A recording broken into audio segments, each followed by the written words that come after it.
Hey everyone, G&A Reviews here with another G&A podcast. I am your host, Soberoni, along with... Jubido desu.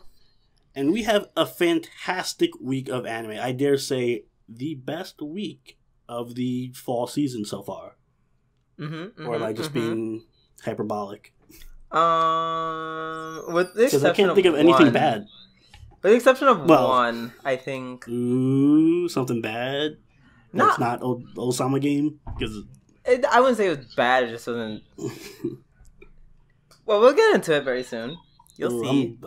I'm kind of curious about this because everything was good to me this week. So let's start off strong with Kekkai Sensen. And that's exactly the one I have a problem with. So yeah, we're already there, guys. Episode 8 of Kekkai Sensen. I don't have a problem with this episode because it did I like how it set up a kind of mini arc.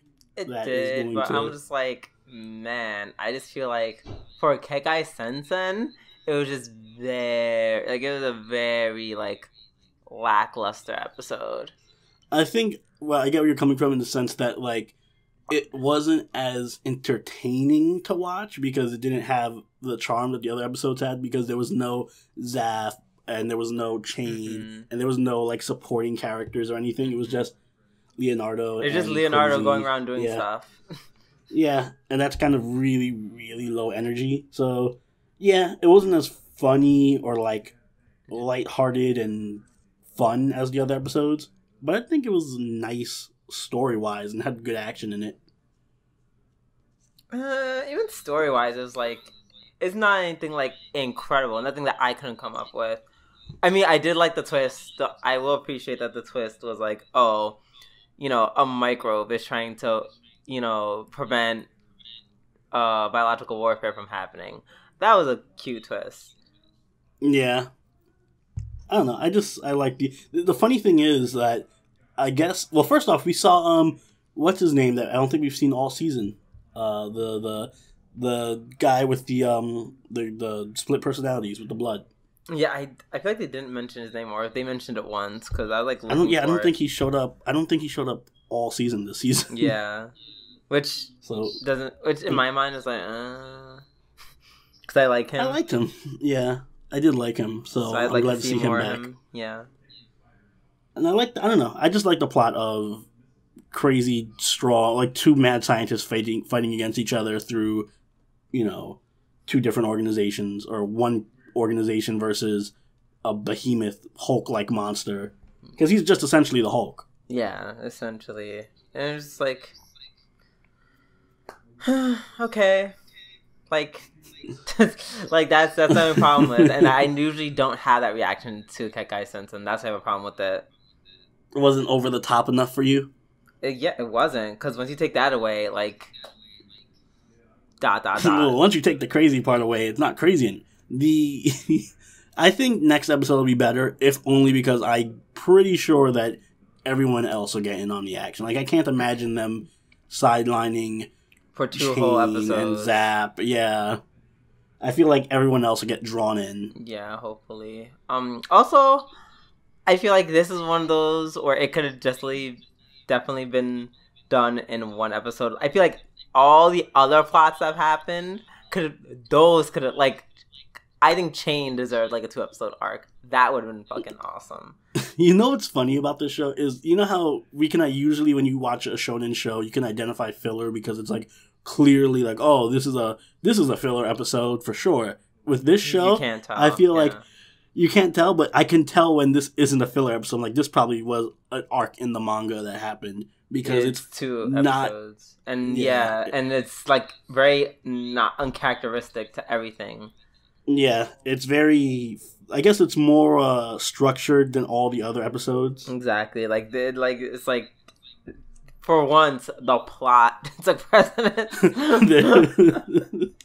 There's an actual plot in this episode, and it's not as crazy as all the other ones. Yeah.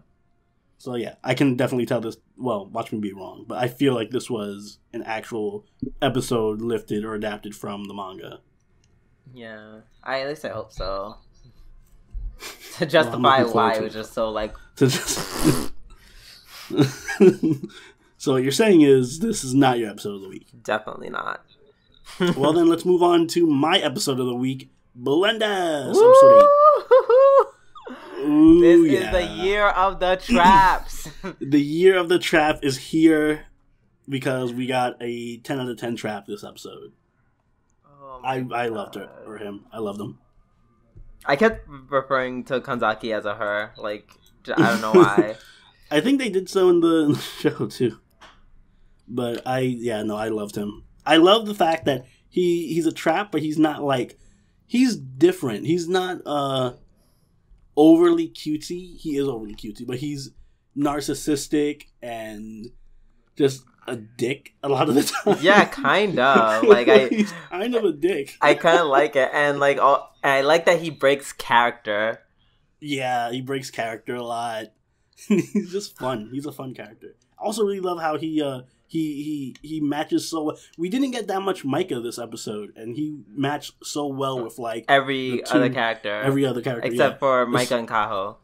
Yeah, but he did great with like the other two guys. So I love Kanzaki and the manager because for once, manager isn't like, oh my god, it's a girl type. Oh, you're so cute. Like for once, it's like one of like the coworkers that he's not particularly fond of. Yeah, I like the scene where he was like, "Oh, I'll help you," but you had to call me cute, and then he's all like, "Cute."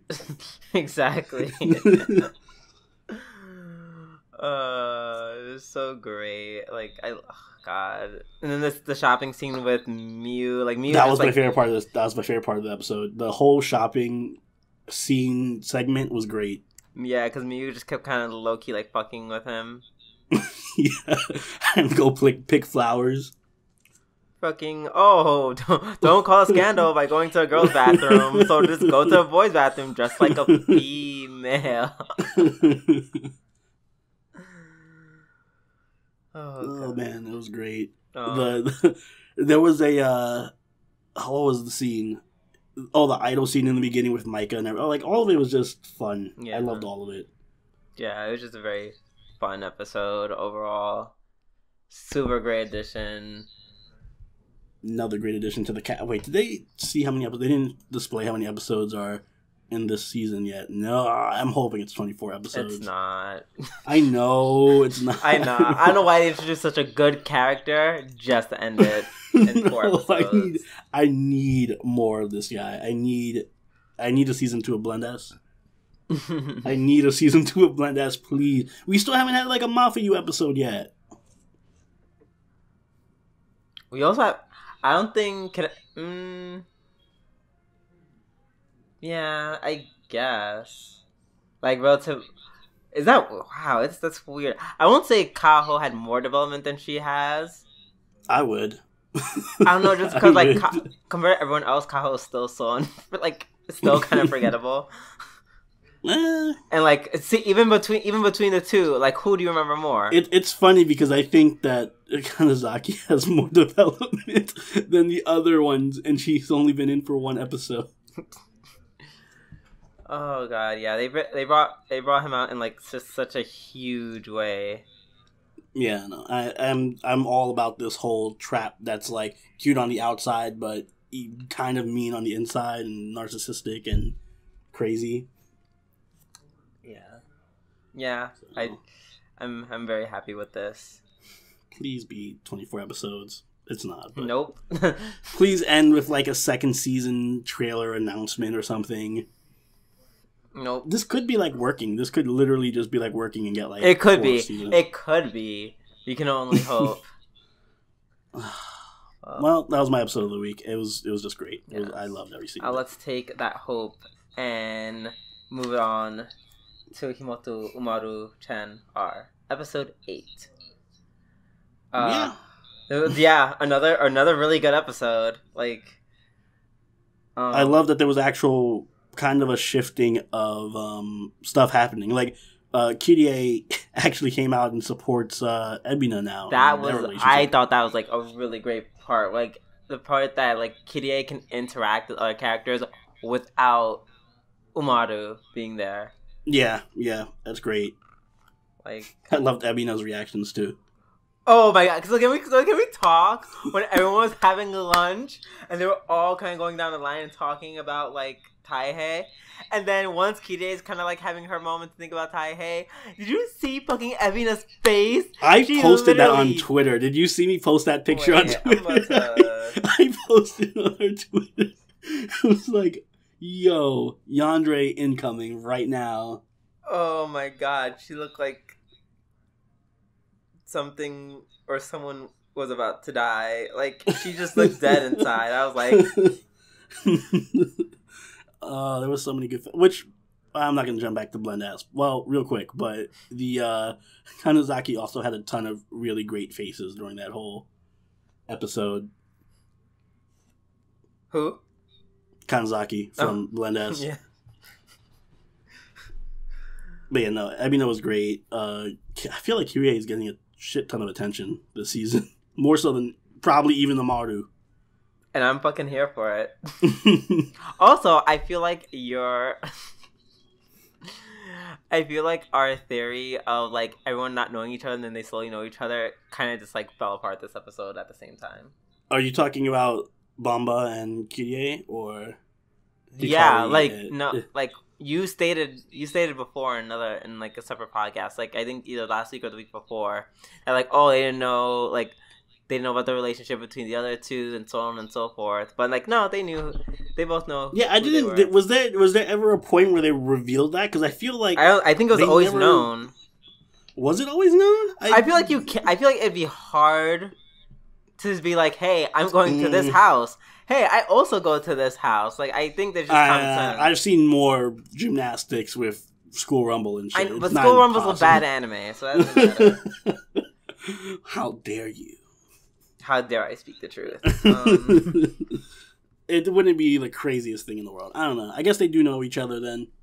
Yeah. Do they know Alex's? Sophie's brother? I think that they didn't know. I think that it was revealed. Well, that was revealed during the because he's like because he's like an actual new character, and same for Ebina's brother. I'm gonna have to go back into the first season and see if there was ever like a Bamba Kirie episode or something. Bamba Kirie episode reveal. Yeah. Probably was. It probably was, but we just didn't care enough about them to. Yeah, like, we weren't doing a podcast back then, so I didn't take notes about. Oh right, yeah, that too. But that was great. The ending scene with Hikari showing up was nice. So there's a bit of plot development there. Yeah, yeah, I guess at some point they had to bring in like the extra girl, like the girl who's mad extra and hates the main character for no reason, but like is attached to the big brother. Like I was like, it's only a matter of time. I'll accept it because she is kind of cute. So I hope Umaru is like super bitchy and just territorial. Just be like, back off, you dumb bitch. My actual big brother. Go find your own. Umaru and her just start fighting with each other. I would love that. That was like the finale. Yes. Oh my god, just an actual literal fist fight. Yo, that'd be great. But I'm trying to think of anything else was major this episode. Ebina was nice and cute. I like Kirie supporting her now. Fucking Bomba and Taihei just like, oh yeah, literally just reminding me of like us too, like when we get really drunk into wee hours of the morning. Those rare moments. I don't think I'm as dramatic as Bomba. No, you're not. You're pretty bad sometimes. Like you're not that bad. You're not just outright screaming.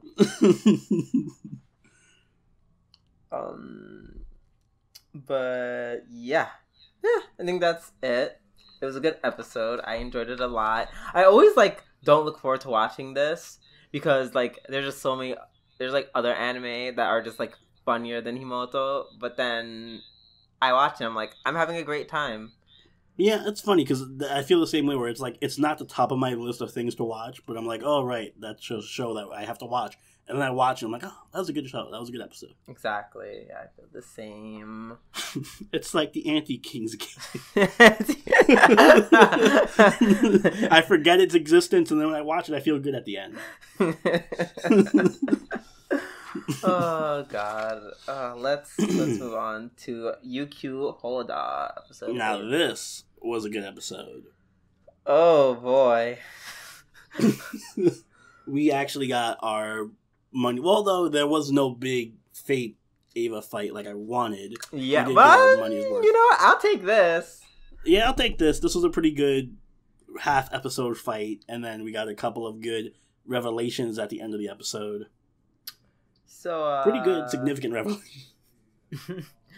So did we know that he was Neji's grandson? Like, was that already said, or is that just me who's just like, huh? I think that was you. That was just like, huh? Because I'm pretty sure they said that. Yeah, they said it in the first episode. Oh. Or at least it was on the tombstone he was visiting. Yeah, that makes sense. You're right. You're right. He visited his parents' grave, and I was like, oh, Springfield. Okay, I just forgot. Yeah. So a couple of us experienced more revelations than the other. I know. I was like, Nani? No. Never mind. Let's see. The whole Fate scene was very awesome. Like, I like Fate. I forgot how much I like Fate. I guess, I don't know, he feels different in this than he did in... Oh, absolutely. Negima. I actually like Fate. I actually like Fate more from Negima, only because this Fate just seems so edgy. He's like, I'm such a tortured soul. Fate and Negima was edgy as fuck, too. No, well, he was, but like it was more like He's more like, all right, but he was more badass. He was just I'm gonna trigger you right now. In Negima, he was more like Sasuke edgy. Exactly, like which I can tolerate that kind of edge-ish. Well, Sasuke was like a little bit. Okay, I'm looking into how I feel about Sasuke's edge. I feel like he was more emo in UQ Holder than he was in Negima. Yeah, he's like he is like he's oversaturated with all like the emo and feels. And the other one, he was just like, my existence is like a kind of a question mark, and I kind of don't have any feelings. Now, Negima, take this giant rock through your chest. Yeah, but I feel like, but that's why I kind of like him more in UQ Holder now, because he actually has emotions and is like he did this whole his whole hostage kidnapping scenario in the beginning. He actually was like putting on a smile and everything. He even is like sarcasm during the question, like answering the questions, or when Karen asked what's his relationship with Negi and Ava, and he's just staring at her blankly. Oh God, that was the best question. She asked the best question. She's like, who does Neji love more, you or Ava? And then she's just like, Next question. And then he was about to say something, and then you just see Ava like getting ready with her magic. He's like, you know what? I'm not. That's all I can say about the subject. See, that's why I liked him more in this episode, because he actually had like in Negima he was just kind of there. I know he was there, but I know he has more personality. Yeah. I also like Karen this episode. Karen was cool. Yeah, because she's Umaru like, with the clutch question. Yeah. Let's see. Shout out to Kirie, because she was like, oh, the guy who petrifies me like 1,000,000 times is going to petrify me again. Yeah. Let me stop that. I like the whole team aspect, too. Mm-hmm. Like, their whole team fight. That's also, I don't understand. Negima did good. Yeah, I also don't understand, like, why they were playing his game. Like, oh, we can... you can ask me one question, I'll answer it. I'm like, bitch, you're a prisoner. Yeah, I was gonna say that too. I was like, or we can just, keep you here forever. Like, that didn't make much sense. So, and then Neji comes out of nowhere. Neji just comes out of nowhere. He's just like, hey guys, Neji here. And you're just like, everyone's like, Nani? Although, I have to wonder, what did Ava do? In terms of what? What did she do with Neji? Because there's no way. Why would she ask Kuromaru to destroy the connection or whatever? Yeah, the communication device. I don't... That bitch is hiding something. We're getting to conspiracy theory territory now. No, she's hiding something. Like, I don't know. She's hiding something that she did, and she's afraid, like, if Kuromaru finds out, then he'll just run to Fate. Well, Fate didn't... Because Fate didn't know that was going to happen either. Yeah. So, I guess it's kind of weird that that did happen. Exactly. It's weird that it happened, and it's weird that she tried to stop it. You would think Fate would be the one to, like, try to stop it, but no, it's Eva. So she's the one who's more suspicious, if anything. Uh-oh. Last boss is Eva. I wish. Yeah, no. Yeah, no. So I don't know. In my mind, I'm thinking, like, she's gonna try to, like, not find out. He's eventually gonna find out, and then he's gonna go to Fate for a bit. Maybe. I'm thinking that the thing that Neji wants is gonna be something like, oh, you need to sacrifice yourself or something like that. But I don't know. Maybe something happened between her and Neji. Maybe she betrayed him. Excuse me. I hope so. I don't know. That'd just be such a good plot twist.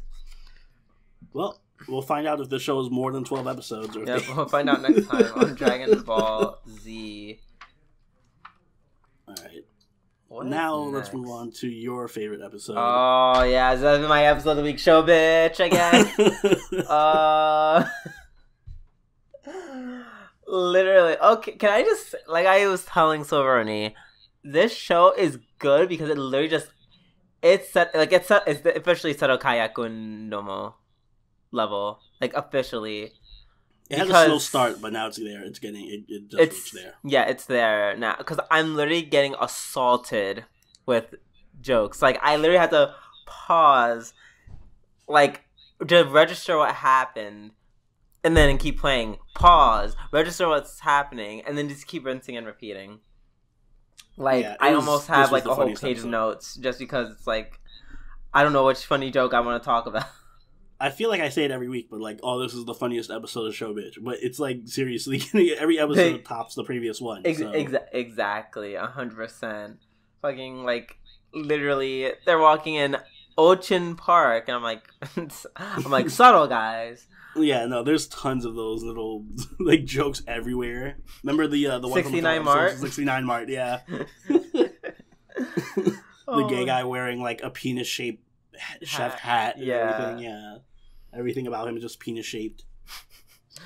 Like at the beginning with the dog one. Like, it's so funny, I almost forgot about the dog scene. Oh, the opening scene? Because everything else was just so funny. And then, like, they're like, oh, it's like kind of pervy dog. She's like, yo, get the ball. And he's like, I get the ball. And he's like, fetch. And he comes out with a ball gag. Like, what the fuck? And there's like, why is this dog so weird? And then it's like, it's Saijo's dog the entire time. It's just like, Yeah, explains a lot.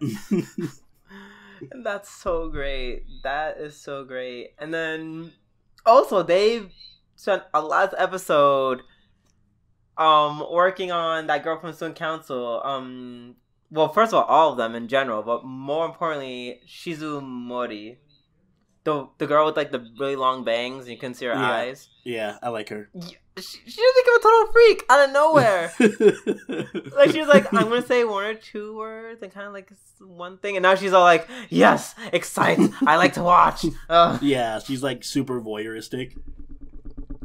I don't know. I love the whole... First off, I love the student council president's whole little segment where she kind of feels useless in her own class, and everyone else is so incompetent in the student council that she, like, feels better about herself. Exactly. Like, it was so great. The gay guy returns, and not only did he returns with a fucking Salt Bae reference. Oh my god, they reference Salt Bae. How many anime do you know it references, like, a meme that happens in real life? Oh my god. That was great. I loved even the little mini scenes, like the scene with what's her name's mother, Kosaka's mother, and that was so good. That was so good. Like it was like a multi-layered joke now. I know. Her father's just... it was a two-parter because it was like her father's just there like, oh man, I'm feeling depressed that my daughter's leaving me. And then her mom was just like, don't worry, I'm satisfied with your size. He's like, no, that's not fine. You're just a good wife who's like just good and everything. And then no. Yeah, and then I think she says something. She says something like, I'm always going to be here for you. And then he's like, that's so normal. And he's like, I don't know what to say. Like, I feel like that literally was just like, they just broke the fourth wall. Yeah. This show is so great. It has so many good characters. And then fucking Saijo, when she's like making it like a virility drink like in her like food, and Shinozaki's like, oh god, she's about to do something perverted and like get like the whole class all horned up, and she actually just feeds it to her like secret service so that they have energy. Yeah, it's like, I like the way it's kind of really super meta, where it's like, oh, there's a sex joke, and then it's not, and then it makes you feel bad for having a dirty mind. Like, they're actually like playing with us, and that like makes it so much better. Yeah, and I forgot the whole last half with the test of courage. Oh god! So it's like they were like smart joke, funny joke, and then there's just an absolute shit show. Yeah, I love how many different types of humor. Like, they could do slapstick, and then they could just do fucking crazy insanity bullshit like the test of courage. Fucking Saijo's like, I'm so scared, and then Shinozaki looks around and she like stuffed. How did she stuff Kosaka in her shirt and shorts? I'm feeling better now. Oh man! Like, they find her passed out, and the other two girls are like, oh, mutual fondling. I'm like, what the fuck does that even mean? The gay guy swinging from like a vine, just going like, I was done. Oh, this show's so fucking weird. This show's so stupid. Oh my god. And then, of course, literally, the bathtub scene where she, like, once again, it just shows that Kosaka works so well with other characters. Mm-hmm. Because she's just, what's her name? Shizumori's just like, huh? Excitement? Yes. And then Kosaka's like, yes. And then we can... Yes, and then we can be out in public. She's like, oh, well, I kind of like to watch. Yes, and then everyone, like, all the guys are just listening to them, like, say all this crazy shit. They even kept even though it's not like super funny, they even managed to keep the recurring joke where the childhood friend Shizuka keeps mistaking. Well, she mistook that random old looking guy for the main character. Yeah. So I love that they're actually keeping these running jokes, and there's so many layers of different comedy going on. There's like smart jokes, there's fake out jokes, there's party humor, there's fucking everything. And the last one where Kosaka made the scene all funny by herself, which she normally doesn't do, and she's literally just like, he's just like, hey, like, it's making, like, she just makes Shinozaki sound all perverted, and she just spends everything he says is so off, like, in such an awful way. Yeah. Like, oh, two extreme sizes. Oh. Oh my god! Her, like, he hands her bug repellent. It is bug repellent. Oh my god! And I remember the bad scene where they're just like, oh, so they're doing no protection. Oh, you're going in raw. Yeah, no, this show is fucking hilarious. It's such a shame it's only 10 episodes. Oh my god. It's a tragedy every time I remember it. Oh, God. Man, I feel like making this my episode week, but no. It was a really, no, you should stick to your guns. Oh, sticking to blend ass, yeah. But this was still a really great. If you guys love Sedokai, watch this. Like, if you love Sedokai Yaku Indomo, and first off, if you haven't watched Sedokai Yaku Indomo, watch it. That. Yeah, then come watch this if you enjoy that. Oh god, so Ronnie, I'm fucking exhausted. Well, it's time to get energized, because next up we have Ousama Game, episode 8. Your favorite season. I will say this about this episode. Maybe because it's all the other episodes are so garbage, horrible, awful, and it's like by comparison's sake. But this episode wasn't that bad. I feel like you're only saying that because no one died in like some obnoxious. It was not way. over the. It was not. Well, it was over the top, but it wasn't. Like, it was appropriately over the top. Like, seeing Natsuko, like, when she stole the guy's phone when he was in the bathroom stall was fucking hilarious. And she's just spying it on him. Like, first off, this is one girl. If she's scaring you this much, just, like, I don't know, hold her down and beat her to death or something. Yeah, I'm surprised no one literally just killed her. Just kill her. She's not a god. She has no power over anybody. Like, so I think that part of it is kind of fun. And by the way, this is not me saying the show is good or like, oh, suddenly it's good at doing anything. No, it's a horrible show. This is a horrible episode. But I think now it's just like, it's starting to make sense why everything and everyone's so crazy. Like, yeah, this episode, it was just coherent. It was actually coherent for once. Like, there was a plot theme in there somewhere. Yeah. With the students banding together against Natsuko. I'm just feel like I know what's gonna happen next episode, and it's gonna like make me kind of upset because like the whole thing this week for their for the game this week is to basically your right fingers are positive points and your left hand are negative points. For each finger that you break, you can either gain positive points and give them to anyone, or you can gain negative points if you break your left hand and give them to someone else. So they're all gonna try to kill Natsuko essentially, and the guy who likes cutting. Oh, let me before we do this game, let me share my dream with you guys about how much I love cutting hair because this is a super obvious death flag. Mm-hmm. I could I literally, if they had been, it would have been even funny if it was like, actually my dream is to be a mechanic, and he just like pulls out a fucking Ferrari and starts working on it in the middle. That would have been great. Like someone just comes up with a Ferrari and he's like, thanks, and starts going to work. Wait, I need to do this before we finish. And then he just takes a wrench and just breaks his finger. Yeah, see, that would have been great. So basically my concern is that there's two ways they can fuck this up, and I know they're gonna take one of these ways. Is one, because, you know, Natsuko, at a certain point, she can only break her 5 fingers and give all those positive points to herself. So all literally you people need to do is just someone needs to break one more finger that they have, and she can't get 6 fingers. So.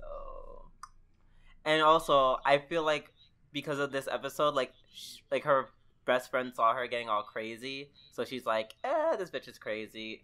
I'm gonna betray her. I'm curious as to why, like, why is she so, like, bloodthirsty? Like, literally, if everyone just passed, they would all survive. Yet, Natsuko's like, no, we can't just all survive. We have to die. This is, like, well, but why? I think part of her, first of all, I think a part of her is, like, I think she was broken in the same way that she was broken in another way that Nobuaki was, seeing how they both survived theirs. So like it makes sense. It actually makes sense that she is crazy. Like okay, there's a difference between being crazy and just being like, I guess, completely irrational and just insane, and like it's not even like a methodology to her insanity. It's just like, I just want everybody to die because why not? Yeah, and then also, of course, she's out to kill Nobuaki because she sees him as like an actual competitor because he lived through it as well. So it makes sense why she's trying so hard to kill him. And also, I feel like the games themselves that they do, like the King's games, are some of them are extremely elaborate and well thought out, like this, like fucking Saw level shit, and other ones are just like, hey, touch her tit and you live or something. Like, why is there such a discrepancy in the creativity of these orders? I don't know. I kind of like it though. I don't. I would like it more if they were more like this. Like if they were actually games. Like if they had like a fucking purpose, you know? Like, oh, we have to break our fingers if we want. Like Saw. If it was like Saw, then yeah, it would be better. I feel like they do that because if it's all super crazy hard at first, then a lot of people are like, oh, I'm not gonna do this because this is a stupid game, and then they all just die. That's the end of it. Well, you can build up to it, but like, oh, you mean like the fucking first order they all got was to not sleep or something like that, and like 20 people died? Yeah, something like that. But yeah, so see, the sad thing is, it's all starting to kind of make sense. Oh my god! I feel for you. If this is making sense for you. Well, quote unquote, it's starting to make a little bit more sense. But it took to episode 8 for anything to make a lick of fucking sense, which is why this anime sucks. But like I said, I don't hate it like Silver Knee does. I'm like 100% here for it. I hate it. This was a better episode than any of the other episodes, but I hate it. It was still a bad episode. I am 100% here for all the This was just a bad episode. It wasn't like a god-awful, terrible, I should have never watched it episode like the other ones were. So it's getting better. Also, I just want to point out real quick that you can't make me watch a bad anime. We have to pick one and not know that's bad, and then I have to hate it. That's fair, because that's exactly what happened. I am not choosing to sit through a shitty anime just because you feel like you were wronged. I feel like next season we should pick a shitty anime though, just to balance out how awesome everything we're gonna watch is. Like, we're gonna watch fucking Card Captors and Fate Extra and all that, and Overlord Season 2. We need a shitty anime to balance it out. It has to be like a shitty like this or Jin Guardian bad. Oh, who was it? It can't just be middle of the line, like, because that's just boring. I want to see one that's really bad. On the stream when I was streaming yesterday, who said, "What if Ousama Game gets a second season?" And I was just thinking, like, oh my god, if they end Ousama Game with like a second season teaser or something, like it ends on a cliffhanger and it just comes up like Season 2, January 2018 or something like that, I will lose my shit. We are definitely gonna watch it. I would agree with that because we have no choice, but I would just lose it. We have a choice. You can just not watch it. No, we're too far down this rabbit hole to climb back out. We have to stick with it till the end. Okay, you heard it here, folks. Get it here for you heard it here first, folks. I did not. If I'm walking through like a river of shit, I'm not gonna make it halfway through the river and be like, nope, time to turn around. I'm going to make it to the end. Or you can just go to the side and climb out. No, because my logic is just as bad as everyone in Ousama Game. That's not an option for me. All right. Well, time to climb out of this shit temporarily and make our way to Fate Apocrypha. Yes. Let's move on to a good show. And we got an awesome-ass final battle setup. Yeah. They finally begin their attack on the Hanging Garden. I feel like this was a really quick episode. Like, it didn't feel like a 20. Yeah, it just felt like 10 minutes. Yeah. I'm trying to remember everything that happened like before the whole assault on the Hanging Gardens. Wait, I was just about to say something that was kind of weird. I'm trying to remember his name. Masuka. There we go. Masuka Shiro. He uses a command seal, and... You forgot Shiro's name? I try not to call him Emiya. To be perfectly honest. Oh, yeah, there was the whole Emiya. Yeah, he tells, Shiro like, Shakespeare to, like, not write a tragedy. I'm wondering why, though. Is that, like, an implication that, like, either it's either because it's, like, has to do with his ego. He's like, I refuse for this to be a bad story. Or it's because the Shakespeare's, like, writing actually have power. I'm pretty sure Shakespeare's writing actually has power. And also that would mean, like, I guess everything that happened so far has been written by Shakespeare. Which, I mean, I feel like that's kind of an insult to Shakespeare. But...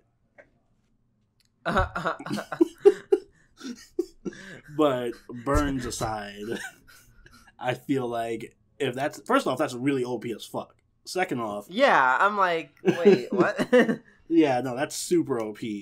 I would have killed him at that. Well, maybe, I don't know. If you kill him, does everyone die? The story just ends? Nah, I doubt it. But, no, that's super OP. Shiro enters the Grail. like the Greater Grail. Which, by the way, do you like Shiro yet? Are you a Shiro fan now yet?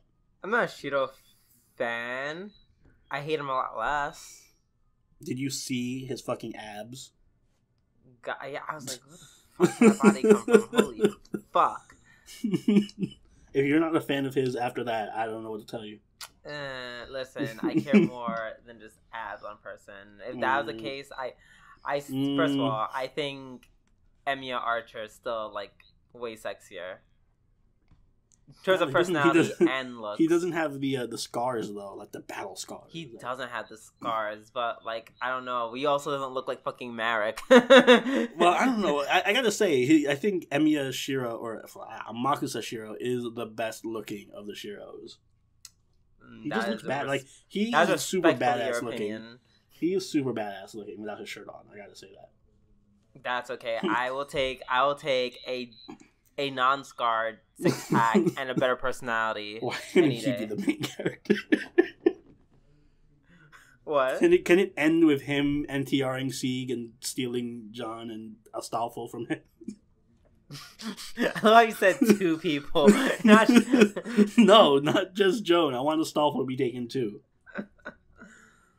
Oh God, you're really living up to your name as No, let's not talk about that. No, yeah. As you literally bring up NTR, okay. I'm just saying it would be funny. It was weird how Ceramus also expressed how she also kind of wanted to see him fail, just because I just want to see how mad he'd be. You mad, bro? I literally is what it boiled down to. I'm just like, why? What an awful thing to say. It's almost like she's a mean person or something. Yeah. But apparently she's kind of like low-key in love with him, so. Which I think was evident since like the first episode. I thought she was just like, oh, I believe in you and yada yada yada. I didn't think she was like outright like love. Well, she blushes like every time they're together. Yeah. She's not doing a good job. That's why I kind of like her, because she's like evil queenish, but then she's also kind of cute. And has, like, she has a cute moment, especially when he like made that, when Shakespeare said that, and then she like almost killed him. Yeah, super cute how she almost decapitated Shakespeare when he just was saying that. Yeah, maybe you should keep his opinions to himself. I have I gotta say this much. As much as I'm not the biggest fan of the battles in Fate Apocrypha, I will say this is probably one of the best settings for a fight. Like, holy shit! I literally the fighting between Chiron and Achilles is literally one of the best fights so far. They're fucking fighting on a fleet of airplanes. Holy shit! It's so fucking cool. It literally reminds me. You know what it reminds me of? It reminds me of Avatar: Last Airbender, when they're like trying to take down all like the blimps. They're going from blimp to blimp. They're jumping from blimp to blimp. Yeah, it's like that, but because it's planes, it's even cooler.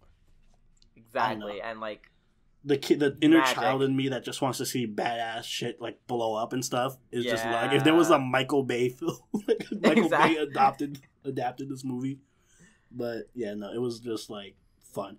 I think at one point Achilles just like kicks a fucking plane or something at Chiron. I don't think he kicked. No, he doesn't kick the plane. He like stops it. Like he stops Chiron uses magic to like flip it on him, and then he's like, "Fuck that shit," and he just grabs it. It's such a fucking cool concept for a fight. They're just fucking fighting on planes. Holy shit! And then fucking Chiron's like, "Oh, by the way, I'm still a badass motherfucker," and literally, apparently, has the ability of foresight, and literally was using guiding arrows the entire time. Yeah. Just at him that one time. That's so fucking cool. Chiron is amazing. I'm gonna so roll for him when he comes down in Fate Grand Order. Like, holy shit. Fucking better. And who the fuck called it from the beginning? What did you call? That Chiron was gonna be like, Chiron was like, awesome, Chiron's gonna be amazing. He hasn't used his CQC this episode though. I want to see more CQC. I want to see him just like grab a plane and throw it at Achilles. That's not CQC at that point. They're just like super what I actually want to do is see them like, I want to see like Chiron and Achilles get kicked through like a cabin on the plane and start fighting in the aisle of the plane using CQC or something. Like, oh. I don't know. I just love this. That would be good. That'd be super, super, super awesome. I wonder if the Foresight is his noble phantasm. Maybe. I feel like his noble phantasm is going to be like something super generic. Stupid. Like, oh, I'm going to shoot a giant arrow at you or something. Maybe he'll finally just turn into a centaur. And somehow, somehow he fights even better. Because he's a horse. And also, Joan was there for some reason. Oh, yeah. Joan is also there fighting Atlanta. Atlanta flipping the fuck out, still in her triggered state. You fake saint bitch! You fucking child murderer! Do I think of the children? Oh, calm down, Atlanta. Never. If Joan kills Atlanta, I'd be so sad. That's definitely going to happen. I feel like what's gonna happen is Atlanta's gonna like be hanging off the edge of a plane, and Joan's gonna be like, "I'll save you," and Atlanta's like, "I'd rather die than be saved by a child murdering saint bitch," and then like let go and kill herself. I hope not. I hope it wouldn't be. Yeah. Also, I like the coordination-ish. I say coordination-ish between the servants because it's like, yeah, we're gonna kind of do stuff.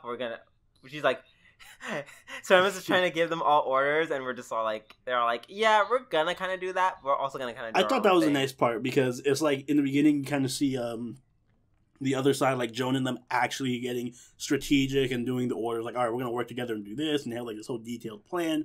And then then Semi-Ram was like, all right, guys, let's do this, and everyone's like, nah, we'll kind of do. We'll just do whatever the fuck we want to do. Yeah, but we're also gonna just do whatever we want. Karna's like, I'll do that up until Sieg shows up, and then I'm totally abandoning that plan and doing whatever the fuck I want. And then Chiron's like, then I don't know. I think Chiron is like the only one who like actually like kind of does what he's told. Because Artemis was just, sorry, yeah.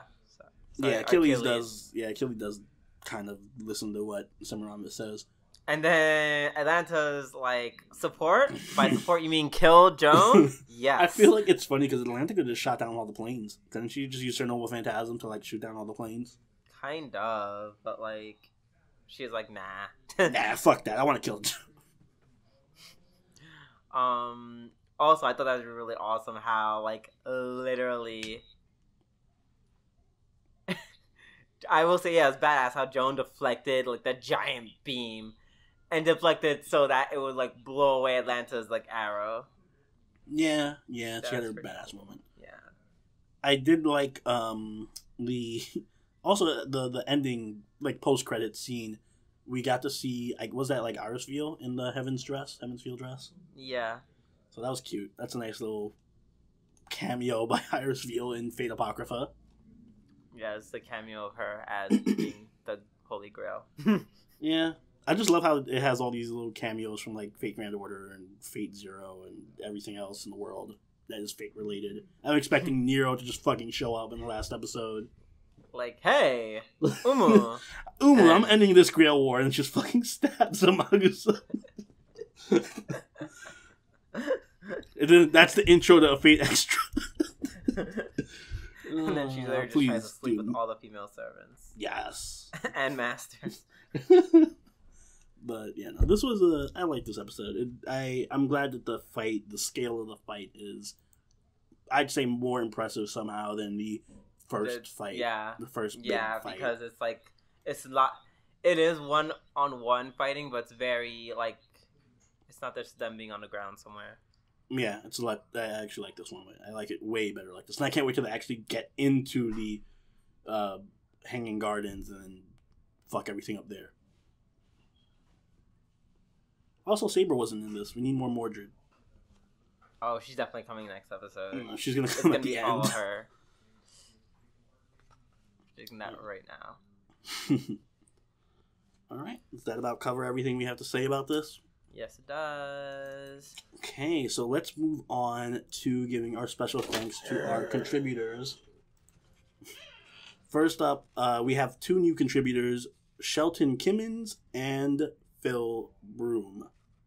So thank you very much for contributing, and if you do want to see your name up on this card at the end, please consider contributing to our Patreon. You will get a ton of great extra content, as well as community goals that we're working towards. One of which is the monthly gift card giveaway that we're about really, really, really close to hitting. So if you are enjoying the content and do want to contribute, that is what we're going to be working towards.